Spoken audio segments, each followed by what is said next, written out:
seas of Arabia are alive with carnivores.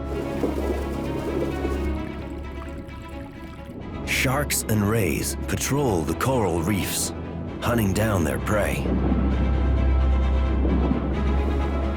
Toxic fish disguise themselves to ambush the unwary. And bizarre, armored predators devour the vulnerable. These are the carnivores of the coral garden.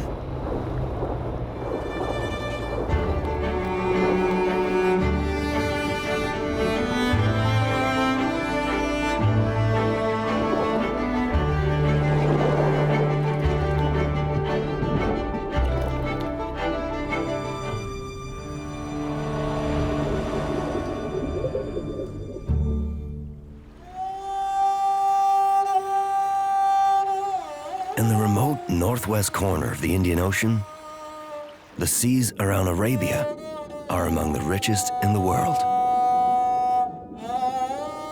Nowhere is this more evident than in the coral gardens off the coast of Oman. Here, a rare upwelling of cold water brings nutrients to the surface, and with it, an explosion of life. The Sultanate of Oman is on the southeastern coast of the Arabian Peninsula. The country has over 500 square kilometers of coral reef in its coastal waters. Unlike some of the world's more famous coral reefs, Oman's remain largely unexplored. But spend a day here, and the carnivores will reveal themselves. Each with its own special tactics to survive.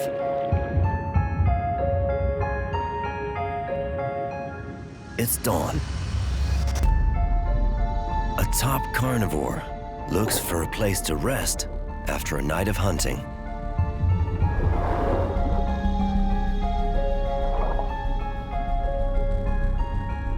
A zebra shark, an apex predator in the Gulf of Oman, and a permanent resident of this reef.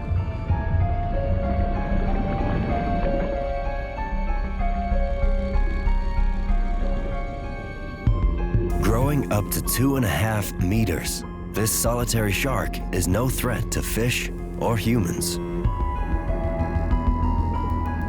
But crustaceans and mollusks had better beware. This carnivore prefers prey that hides in the crevices of the reef at night and in the sandy sea floor.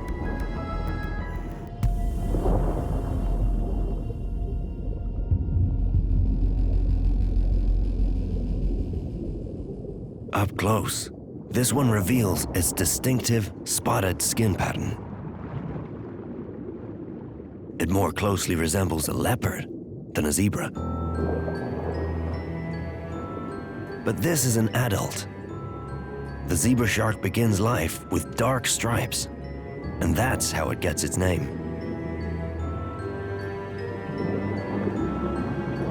As a juvenile grows, the dark bands gradually morph into small dark blotches on a yellow skin. It's unusual for an animal to be named for its juvenile markings. This radical change of pattern is common among carpet sharks, the order of animals to which the zebra shark belongs.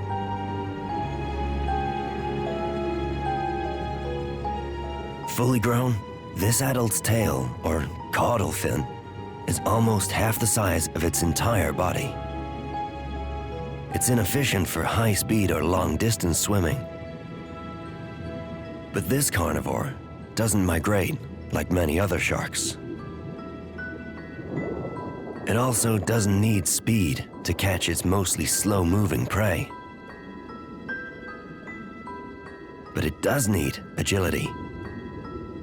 The tail, along with fixed pectoral fins, enables it to carefully navigate around the reef.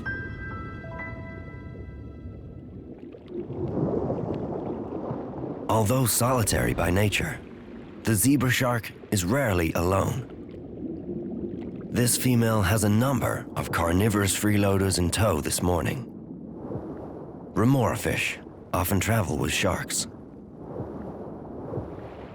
They stick close to their host to feed on its parasites and dead skin. But this nocturnal hunter will soon take a break. She'll rest in daylight hours and resume her hunting later.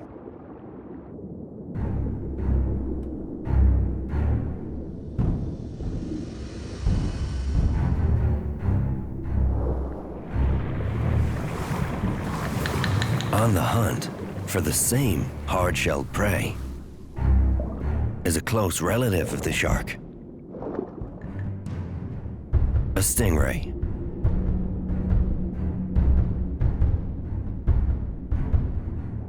Also largely nocturnal, this one cruises menacingly over the sand, looking for a final meal.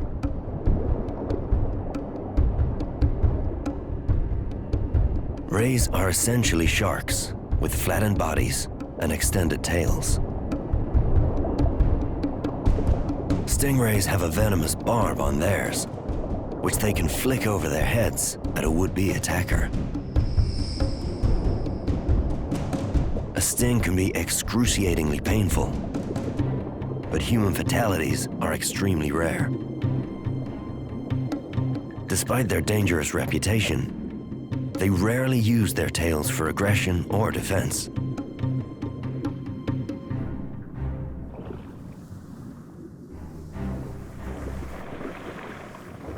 This black blotch stingray presses its body flat and churns up the sand in an undulating movement to unearth prey hiding under the surface. It doesn't strike it lucky the first time, so circles round to try again.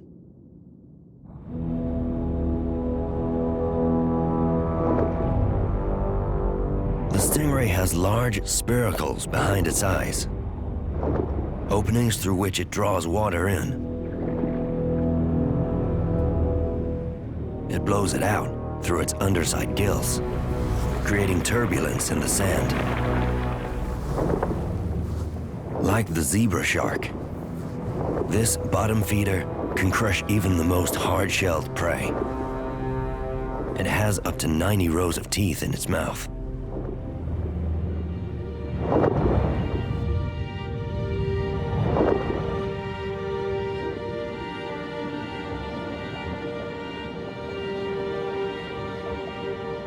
Its journey around the reef looks almost effortless. Its large, rounded pectoral fins are fused with its body, creating a circular disc.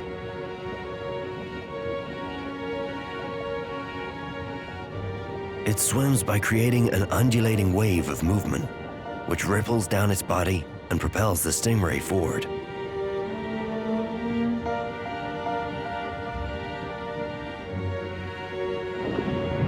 At up to almost 2 meters across, and weighing more than 135 kilos, the black-blotched is one of the world's largest species of stingray.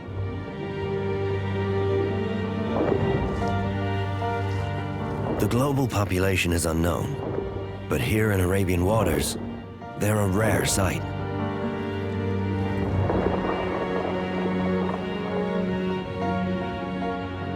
This one takes a moment to rest,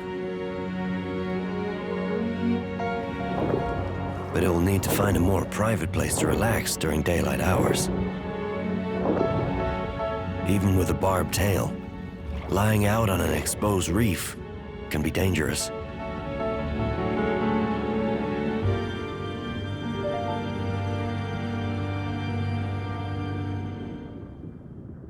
In a murky reef crevice, a second stingray settles into its daytime hideaway. But the stingrays are not the only ones seeking shelter.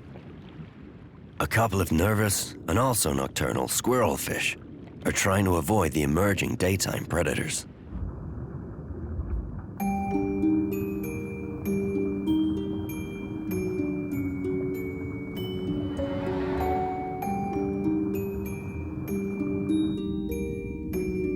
The zebra shark also needs a place to rest by day. Her size means she has little to fear out in the open. But what's remarkable about this shark is that she can breathe while stationary on the sea floor.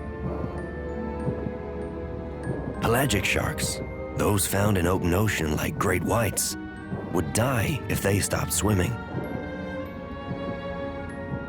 Their continuous movement forces oxygenated water across their gills, enabling them to breathe. But the zebra shark can pump her own water.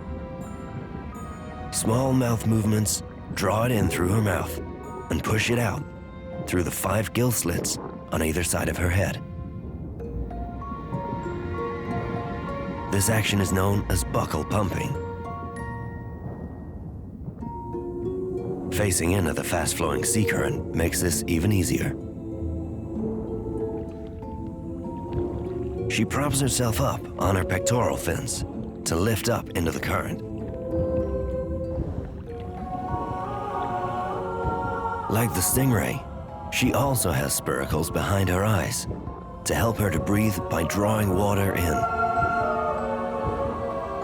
This adaptation is unique to bottom-dwelling sharks and rays. Zebra sharks like this exposed part of the reef with its strong sea currents. In these Arabian waters, the secretive hunters are an unusually common sight during daylight.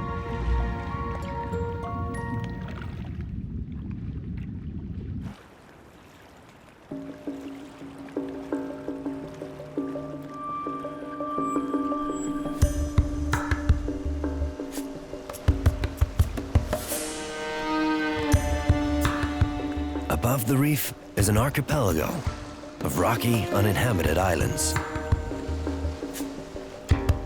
These are the Damanid Islands.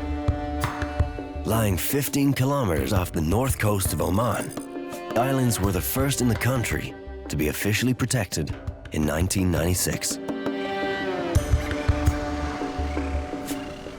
They are now one of 14 marine nature reserves in Oman.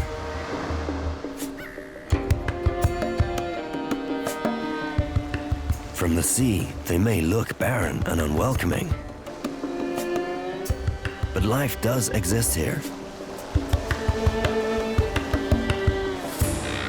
Seabirds use these islands to rest on and feed from. The rocky shores provide homes for crabs. At certain times of year, even sea turtles will nest here. But it is the fringing coral reefs in the water around the islands that attract the greatest variety of species.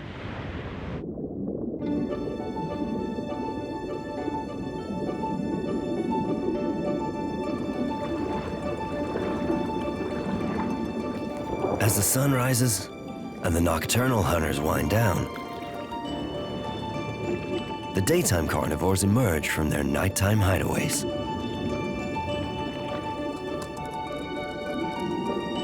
The goatfish is one of the busiest in Arabian waters.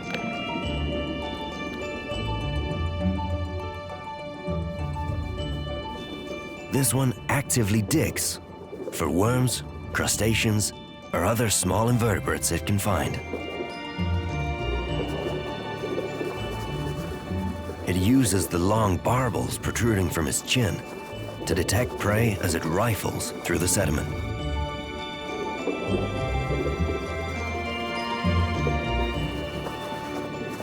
Its distinctive colored markings give this one its name: yellow-striped goatfish.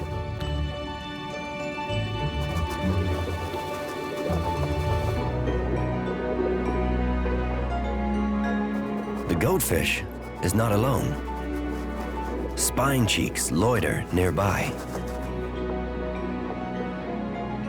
This one is keeping a close eye what the goatfish is unearthing. It does none of the work, but waits patiently, ready to reap the rewards of the goatfish's vigorous efforts.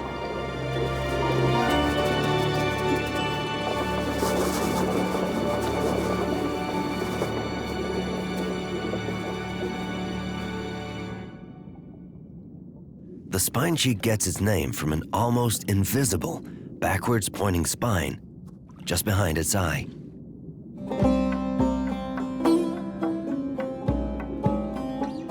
This carnivore is a type of bream, but unlike his more familiar cousin, the sea bream, which lives in deep water, the spinecheek prefers these food-rich, sandy shallows.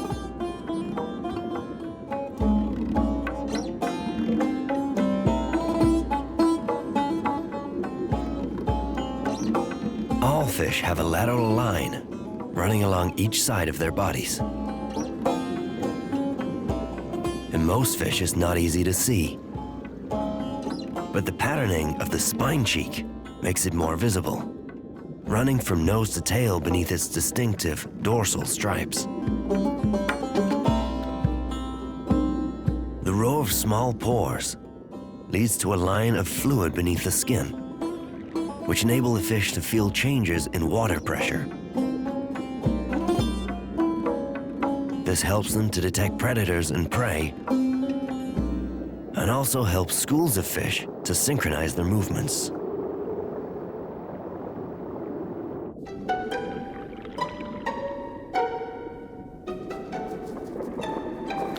The goatfish rarely gets any alone time for hunting. If it's not the spinecheek, then it's a black-spotted butterfly fish. This butterfly fish lives only in Arabian waters. It prefers to eat coral, but is not going to turn down the chance of a free meal.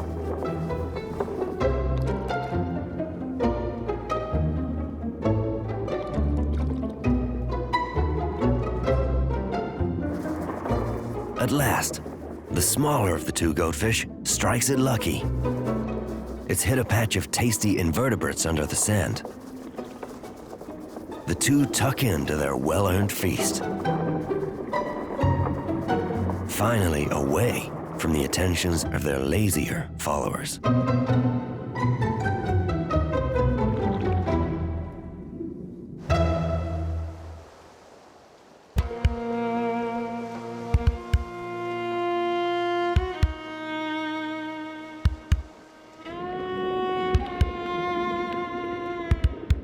Not all of the coral garden carnivores are easy to see as they hunt.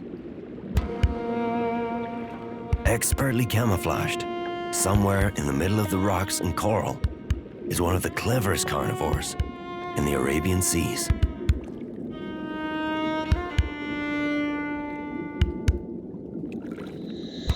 Blending perfectly with its surroundings, a scorpionfish conceals itself as a piece of coral.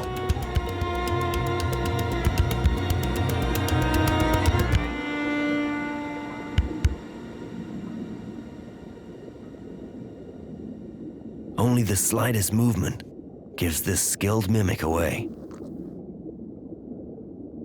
This is a bearded scorpionfish, a lethal ambush predator and highly toxic. It lies motionless, waiting to menace passing prey. If it's quick, it will open its mouth fast enough to create a vacuum and suck in its prey.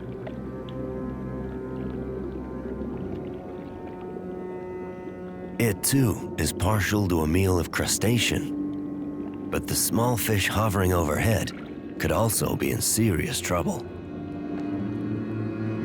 An unwary cardinal fish doesn't see the now perfectly still danger. Missed.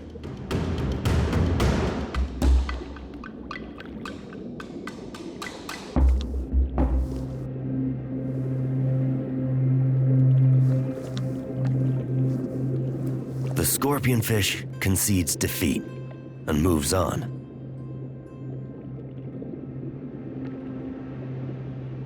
Again, barely visible in its new location, it's a perfect match against the coral.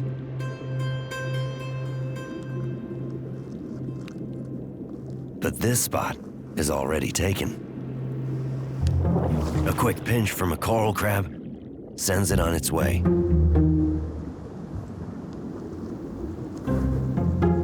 Maybe it's just not his lucky day.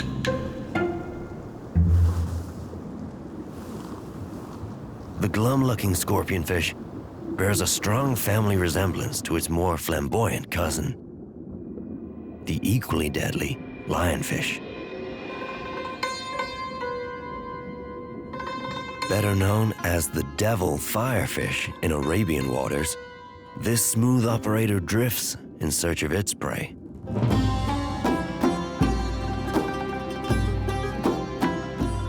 The lionfish can alter its center of gravity better than most fish, thanks to specialized muscles on both sides of its swim bladder. It carefully controls its position in the water. Its feathery fins conceal the movement of the pelvic fin, which can propel it stealthily towards unwary prey. This is a useful deception for an ambush predator.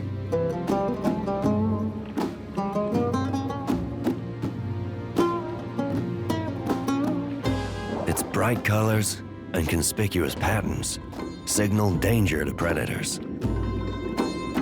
This defensive strategy is known as aposematic coloration. The 13 spectacular dorsal spines are highly toxic. Its fan-like pectoral fins and those by its tail also pack a deadly punch. This is not a carnivore to mess with.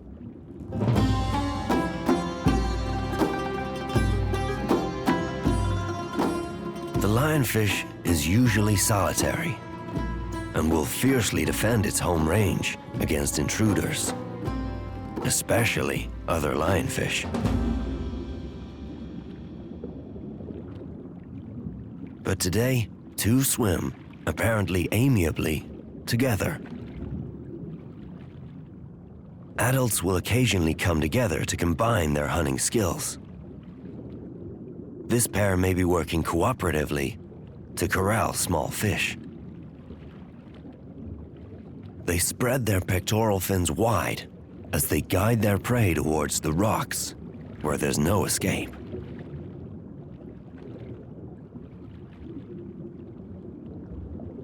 It doesn't always work. Ambush is still the lionfish's most effective hunting strategy.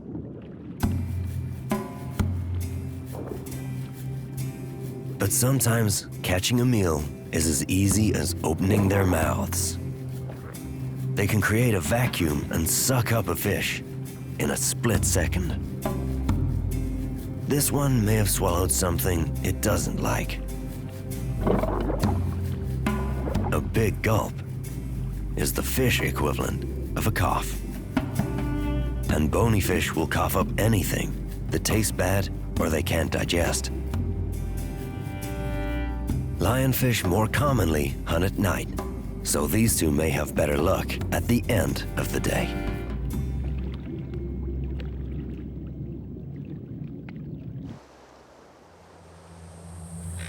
Daytime temperatures above the reef can reach a staggering 47 degrees Celsius.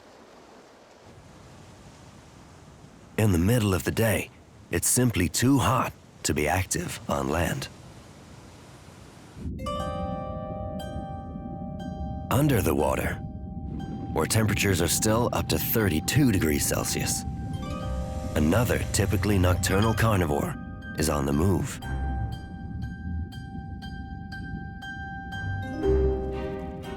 This is a crown of thorns, an unusually large starfish that can grow to more than 1 meter in diameter.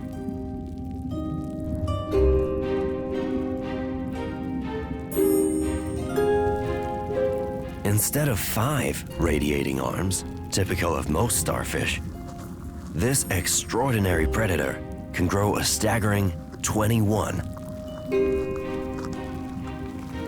It's easy to see where the name comes from. Hundreds of sharp defensive spines cover its entire body, said to resemble Christ's biblical crown of thorns.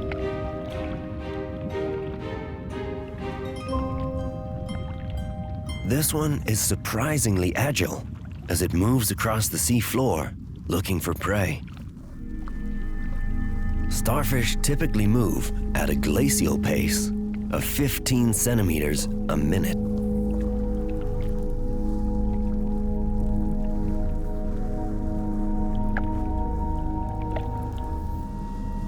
A small shoal of damselfish and a larger yellowfin grouper can see the predator as it approaches.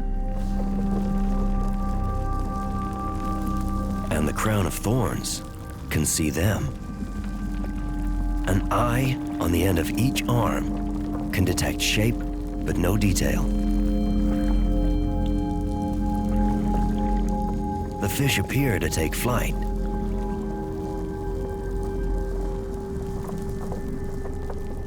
But they quickly return, unfazed by the predator in their midst.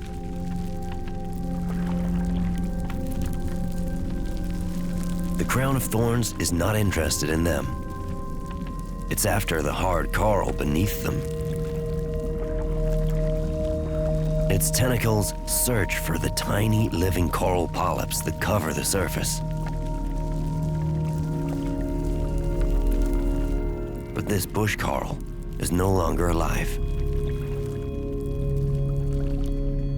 The hard skeleton remains have been taken over by algae. This is now the vegetarian feeding patch of the territorial damselfish. The hungry crown of thorns must look elsewhere.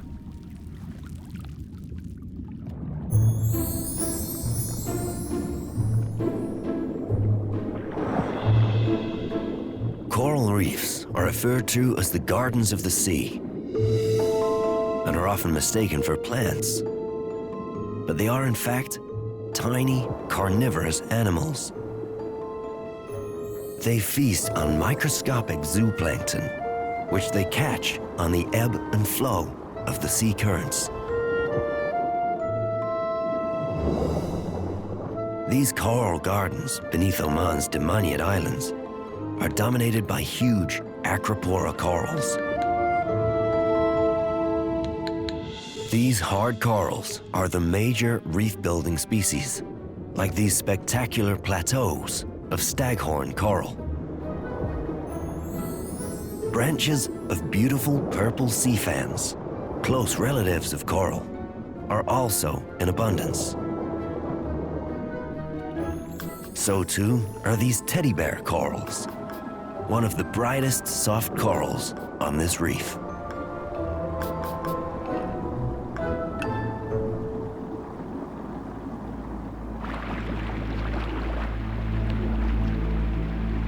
Around the world, these tiny carnivores face grave danger. Warming sea temperatures and pollution are causing the dramatic collapse of coral reefs. The water here can reach 32 degrees Celsius, hotter than Australia's Great Barrier Reef.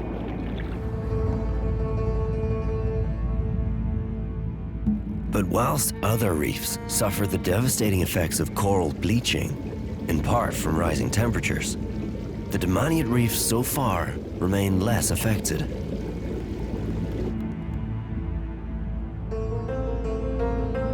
This may be due to the Indian monsoon that sweeps up through the Arabian Sea in summer, bringing with it an upwelling of cold, nutrient-rich water to Oman's southern coast. Off the north coast, the Damaniyat Islands are protected from the full force of this cold upwelling, but benefit from pockets of cooler water moving in. As a result, sea temperatures here are among the most variable in the world. Avoiding the constant heat could be helping to keep the corals alive. The coral polyps still face danger from predatory carnivores. A bleached scar can be evidence of death. The perpetrator is already on to its next victim.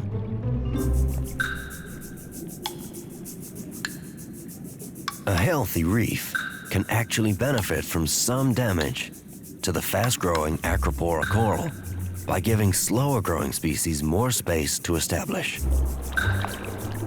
Like this brain coral, currently occupied by a moray eel.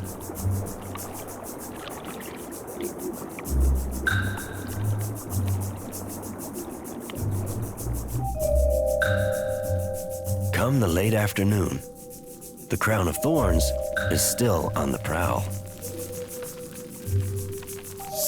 Tiny cardinal fish hitch a ride, tucked in amongst the hundreds of black toxic spines.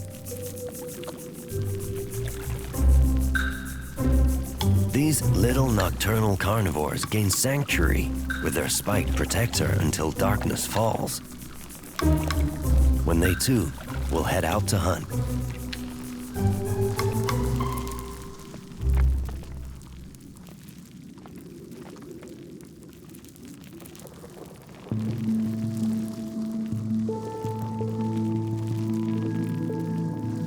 As their host travels over the reef, its long, white, tubular feet probe for tasty coral polyps.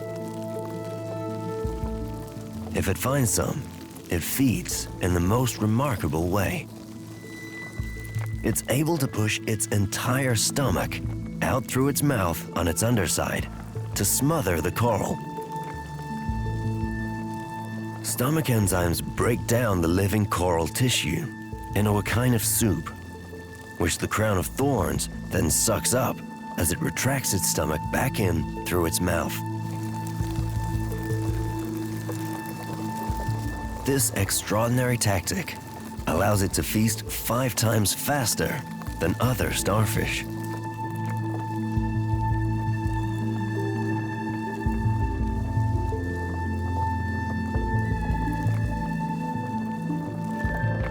Its weaponized arms are prehensile, meaning they can grasp or hold on to an object.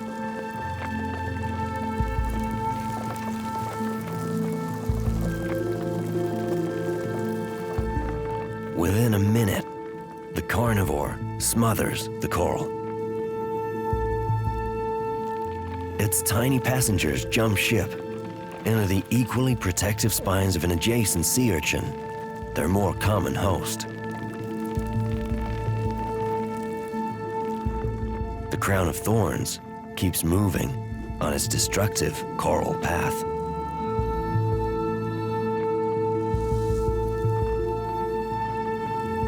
But this staghorn coral is already fatally damaged.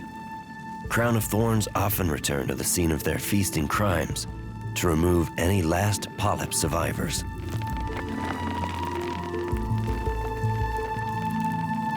The hunter has already sucked the life out of this coral, evidenced by the algae and fine mucus now coating the skeletal remains.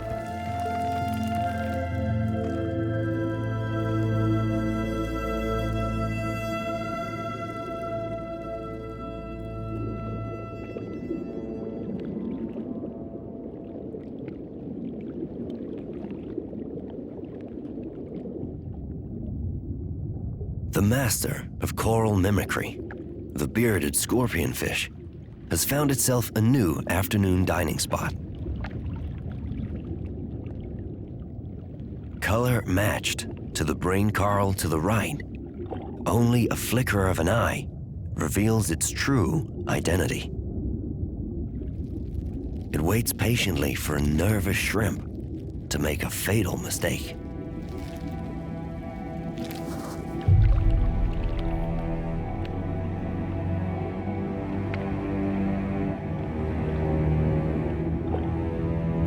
bearded scorpionfish gets its name from the leafy tassels beneath its wide, powerful mouth. Known as cirrus, they extend across the body, breaking up the hard outline, allowing it to virtually disappear.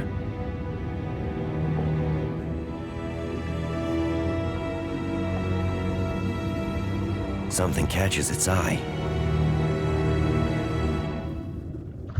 A small goby, not quite within strike range.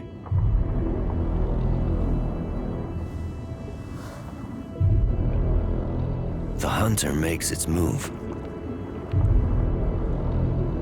It lacks the gliding ability of its more elegant relative, the lionfish. Without even a basic swim bladder to control its buoyancy, it must use its pectoral fins to stumble across the bumpy reef. Like its relative and also its land-loving namesake, this scorpion has a nasty sting. Venom glands are concealed at the base of these tasseled fins. Divers beware. If touched, this one can inflict intense pain and cause a whole limb to swell in minutes. The toxic terror becomes stealthier in its approach. But the wily goby is alert to the danger. It stays perfectly still to avoid detection. The scorpionfish doesn't see the immobile goby and misses another opportunity to feed.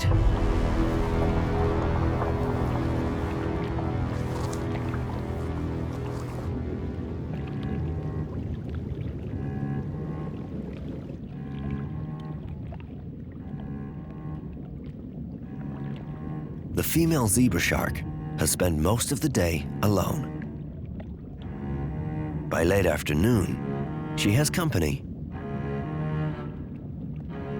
Nearby, a male is on the move and looks ready for action. With dusk rapidly approaching, he may be preparing to hunt.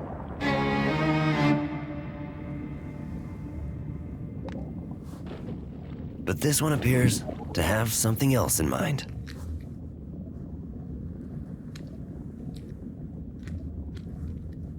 He nibbles the female's tail. It's the first sign of courtship.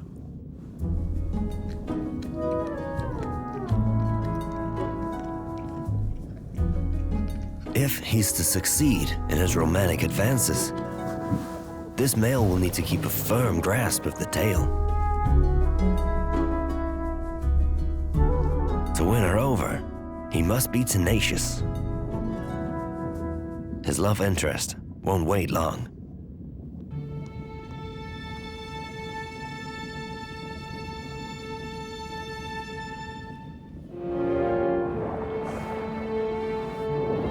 Zebra shark courtship is seldom witnessed in the wild. This encounter offers a rare glimpse into the shark's private life.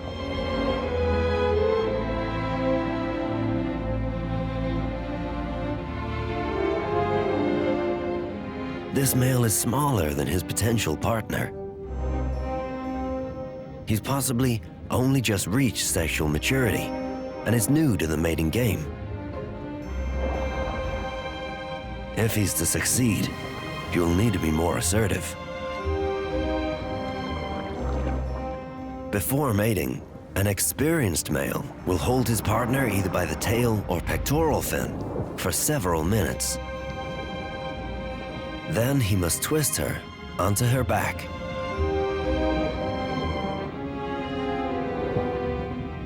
But this one hasn't got past first base yet.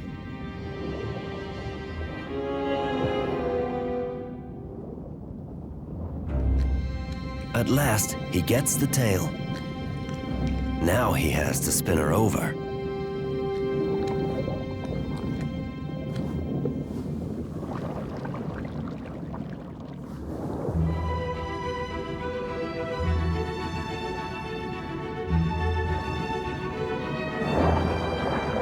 In the end, the young Romeo gives up. If she's made it in the past, the female may not need him. Remarkably, zebra sharks are able to reproduce long after mating takes place, giving the impression of nature's own immaculate conception. But it's not unusual among sharks for females to store sperm for several years.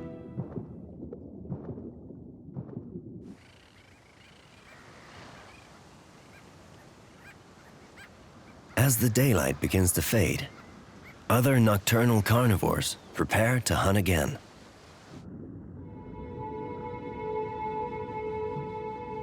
Two stingrays circle the sea floor.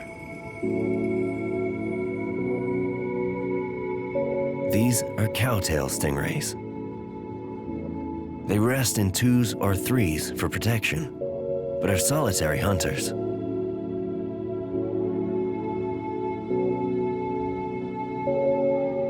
The two don't stay together for long.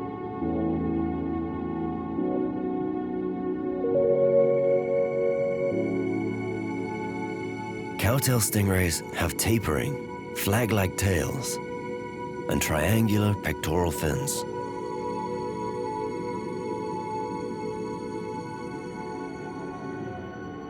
The cowtail hunts for crustaceans and mollusks.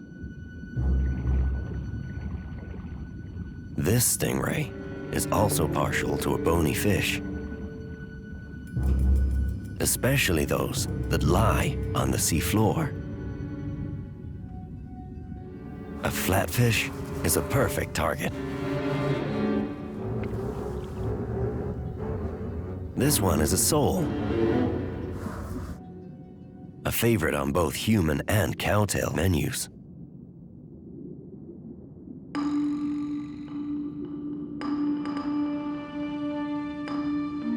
Eyes on the top side of its body keep watch for danger.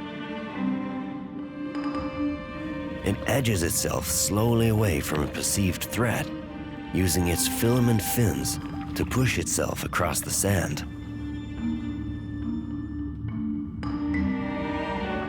By day, the sole either digs itself under the sand to hide, or lies perfectly still, using its expert camouflage to melt into its surroundings.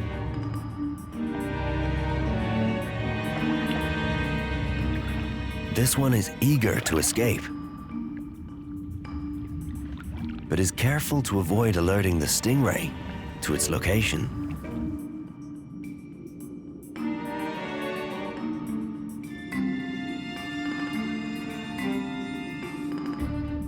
This fish has a sting in its own proverbial tail. 200 glands along its fins excrete a toxic substance that acts as a shark and ray repellent. If the stingray makes contact, the sole will unleash the chemical, disrupting the predator's gills, causing it to flee. But the sole avoids detection this time.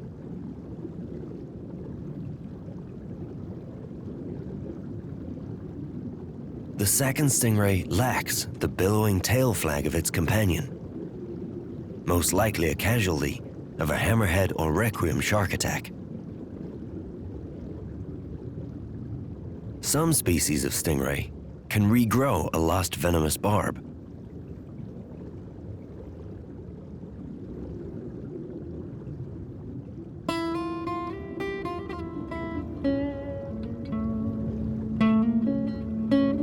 The stingray drifts off through shoals of chromis. These and other diurnal fish will soon seek shelter within the reef crevices and overhangs to avoid the other emerging nocturnal predators.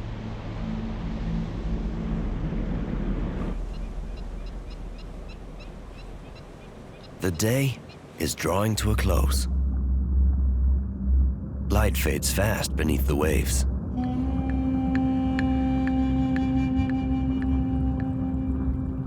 A solitary lionfish cruises the reef at the start of its nightly hunt.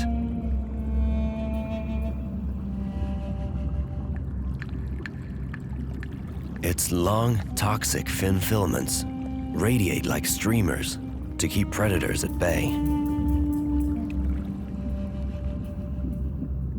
The reef feels eerily empty as it swims with purpose over a vast colony of bush coral. At each crevice, the lionfish simply watches and waits.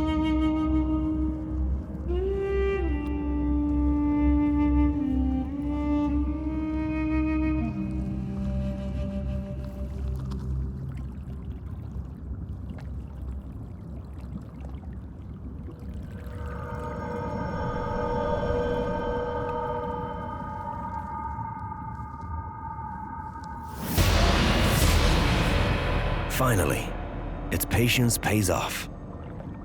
It gets its first meal of the night.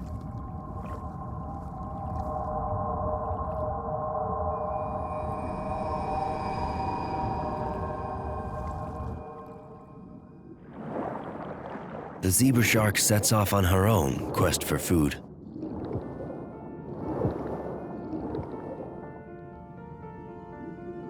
In the dying light, she doesn't need to see her prey. She can smell it. Up to 2/3 of a shark's brain is made up of smell sensors known as olfactory lobes.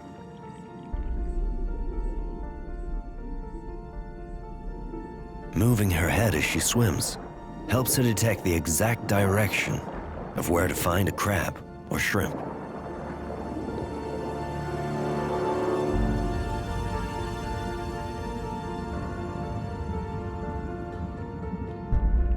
Tonight, she will hunt without company as she disappears into the darkness,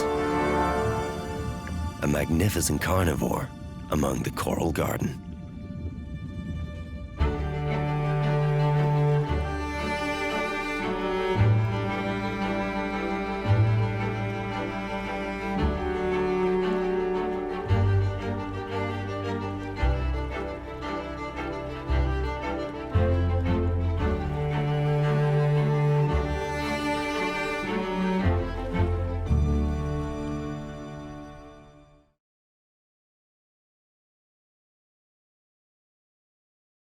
Hey Love Nature fans, be sure to like and subscribe to catch all our wild animal stories.